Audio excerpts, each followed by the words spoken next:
Mis queridos hermanos, reflexionamos la lectura del Santo Evangelio según San Marcos, capítulo 2, versículos del 1 al 12.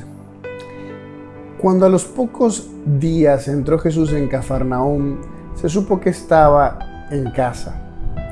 Acudieron tantos que no quedaba sitio ni a la puerta, y les proponía la palabra.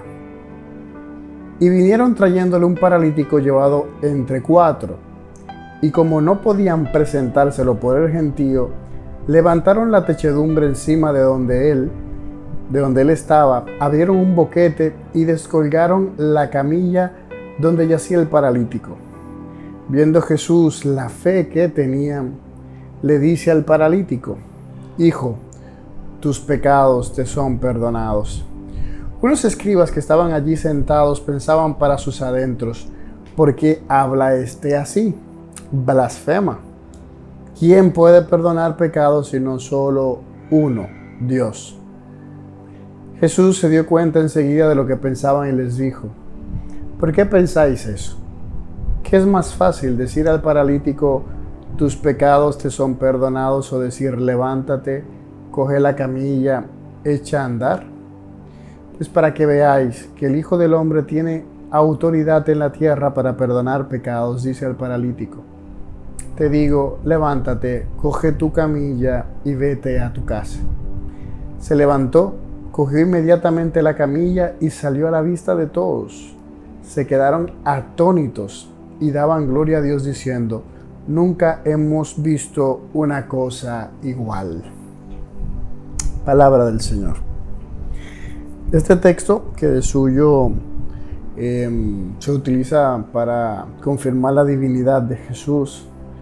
Jesús apela a un milagro para él decir que él puede perdonar pecados, porque él es Dios, pues apela al milagro. Entonces él dice que es más fácil, algo que ustedes no pueden ver, como es el perdón de los pecados. Yo decirle: yo te perdono los pecados, es algo que no se ve de manera física, material, es algo sobrenatural.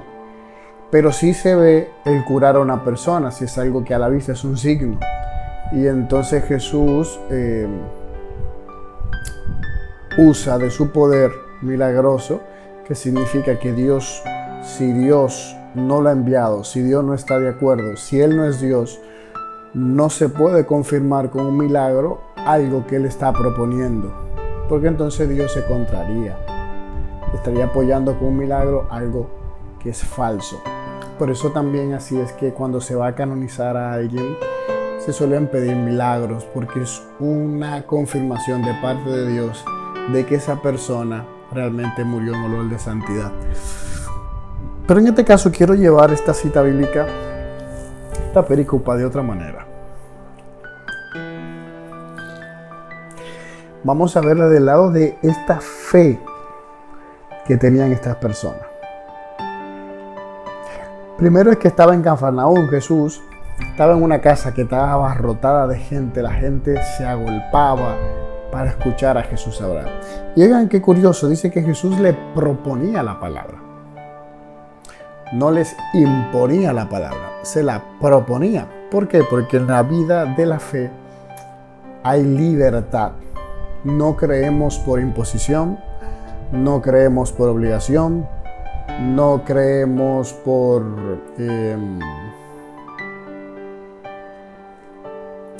amenazas.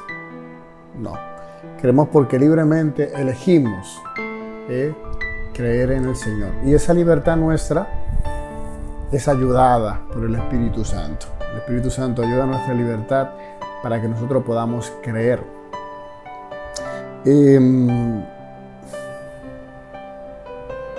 Entonces la palabra de Dios nunca puede ser una obligación para el otro. Yo no puedo usar la palabra de Dios para querer obligar a los demás, para querer manipular al otro,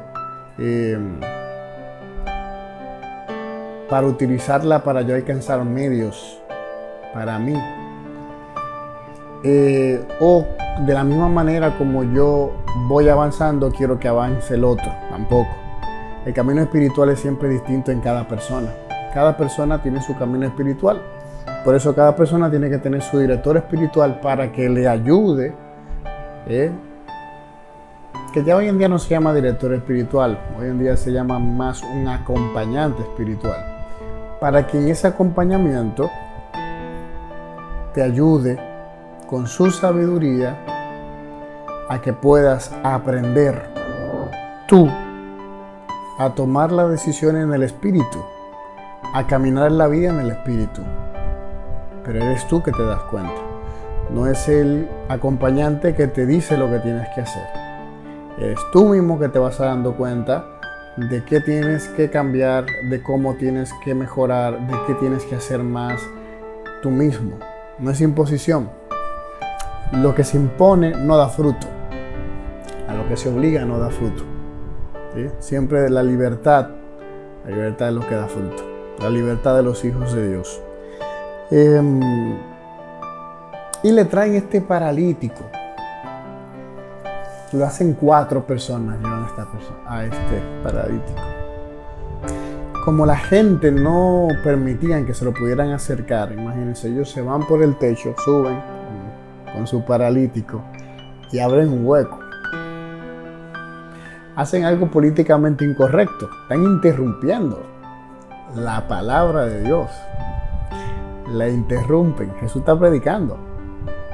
Imagínense ellos, vamos a suponer que eran tejas que habían ahí, que no tuvieron que romper, hacer ruido con mazos, simplemente tuvieron que abrir el boquete quitando las tejas y descender. Imagínense el espectáculo, o sea, la gente, me imagino yo que ya se quedó en silencio y esa palabra se distrajo, esa palabra de Jesús, todo el mundo se distrajo ya mirando este hecho.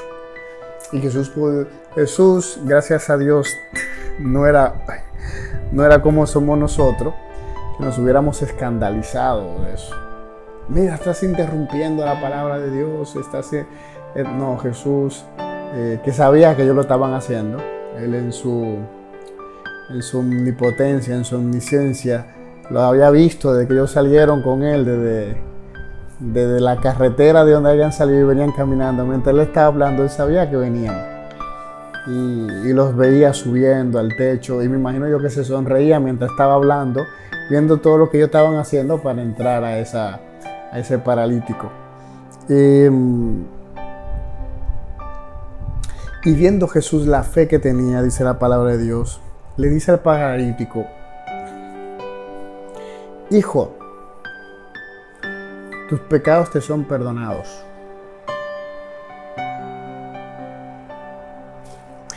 Y uno diría, pero Señor, pero él no hizo ninguna confesión de fe, no hizo un acto de arrepentimiento, no dio signos de conversión. ¿Y por qué le perdonas los pecados? Uno también cuando piensa en eso piensa al buen ladrón, que la tradición le llama Dimas, que estaba ahí al lado de Jesús en la cruz. Y Jesús le dice: oye, estarás conmigo en el paraíso. ¿Y qué hizo Dimas? Dimas lo único que le dijo al Señor: Señor, yo sé que este castigo es justo para nosotros, pero tú no deberías estar sufriendo esto. Acuérdate de mí cuando estés en tu reino. Y se ganó el reino de los cielos.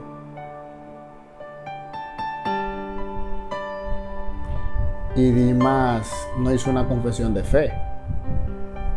Yo creo que tú eres el Hijo del Altísimo, el Hijo del Dios vivo, la segunda persona de la Santísima Trinidad, que fue muerto en la cruz. No. Y sin embargo, Dimas está en el reino de los cielos.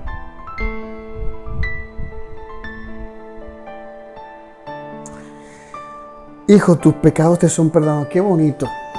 Jesús diciéndonos: hijos, hijo, tus pecados te son perdonados. ¿Por qué Jesús pudo hacer eso? Porque Jesús conocía su interior. No solamente su interior, conocía su historia entera. Las circunstancias de toda su vida. Todo lo que él era estaba patente y latente a los ojos de él. Y por eso Jesús sabía lo que había en su corazón, que no se sentía digno por sus pecados. Y lo habían llevado era para que lo curara. Pero Jesús sabía que lo que él necesitaba era ser perdonado. Querían algo físico para él, una bendición física para él.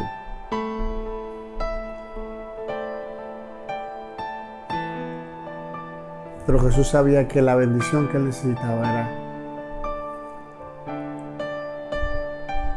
que el Hijo de Dios lo perdonara. Y ya lo demás le vino por añadidura, porque los demás se escandalizaron de que Jesús perdonara a esta persona haciéndose como Dios. Y ya sabemos todo lo demás. Entonces, por eso es que no nos pase como los escribas,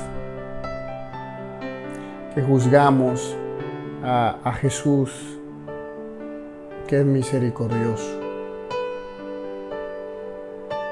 Yo no sé del foro interno de una persona cuando se acerca a un sacerdote, cuando se acerca a la Eucaristía, cuando se acerca a un sacramento. Yo no sé su foro interno. No sé con qué intenciones lo hará, con arrepentimiento, pero créeme que Dios sí sabe. Él sí sabe con qué intención vas. Si hay un arrepentimiento verdadero, solamente es de boca, de palabras. Si simplemente es un simulacro que estás haciendo exteriormente y realmente tu corazón no está arrepentido, no le está pidiendo que tenga misericordia de ti, eres un pecador. O también parecería por fuera que no, y por dentro sí. Por eso esa imagen del publicano y el fariseo que el Señor nos da en el templo. Aquel parecía por lo externo que sí, el otro por lo interno sabíamos que él sí había bajado de ahí perdonado. Pero el que mira las intenciones y los corazones es Dios, no nosotros los hombres. Por eso a nosotros no nos toca juzgar la intención del otro. Nos toca es simplemente orar y rogar para que la buena obra que el Señor empezó, o que parece que empezó en esa persona, pues Dios la lleve a buen término. Como en este hombre que yacía paralítico. Jesús sí leyó en su interior.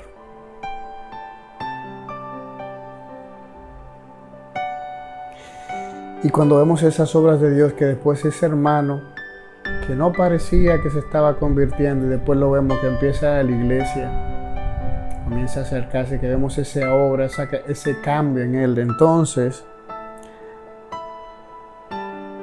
se quedaron todos atónitos y daban gloria a Dios diciendo: nunca hemos visto cosa igual.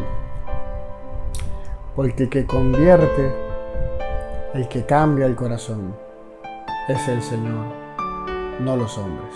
El que tenga oídos para oír, que oiga.